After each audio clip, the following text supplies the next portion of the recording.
ආයුබෝවන් සුබ දවසක් ඔබ සැමට අපගේ YouTube නාලිකාව හා සම්බන්ධ හිතවතුන් විශාල ප්‍රමාණයකින් අපිට ඉල්ලීමක් ලැබුණා පොහොර සම්බන්ධයෙන් වැඩසටහනක් කරන්න කියලා. අපි අද දවසේ බලාපොරොත්තු වෙන්නේ මේ වැඩසටහන කරන්න.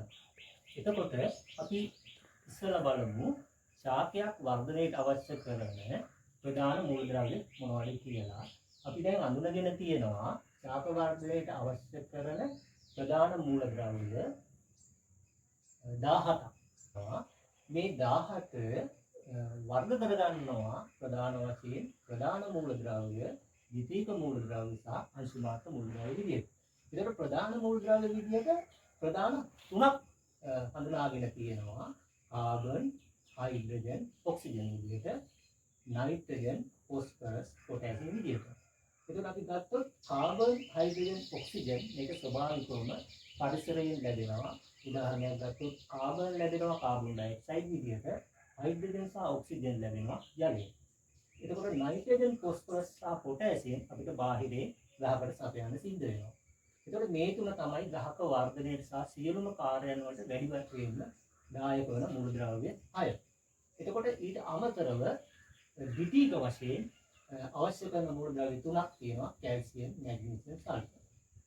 ඊට අමතරව ඊටම සුළු වශයෙන් අවශ්‍ය කරන මූලද්‍රව්‍ය තියෙනවා. සිංක්, යකඩ, මැංගනීස්, මොලිබ්ඩිනම්, කොපර්, බෝරෝන්, ක්ලෝරින්, නිකල්.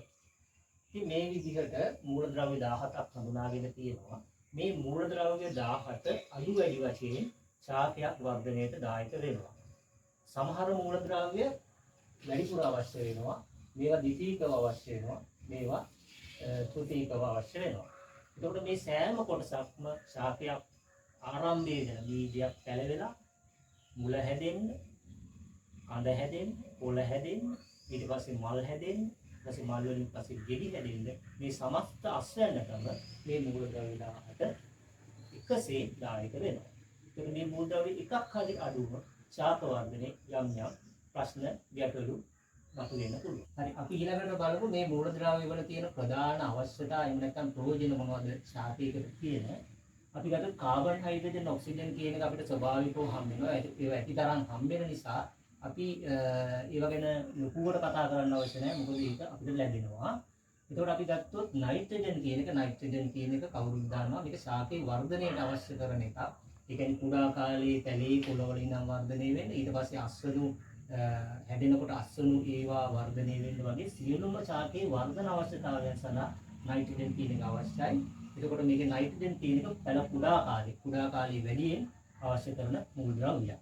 ඊට පස්සේ ෆොස්ෆරස් ගත්තොත් මේක වැඩියෙන් අවශ්‍ය වෙන්නේ ශාකයේ මුල වර්ධනයට.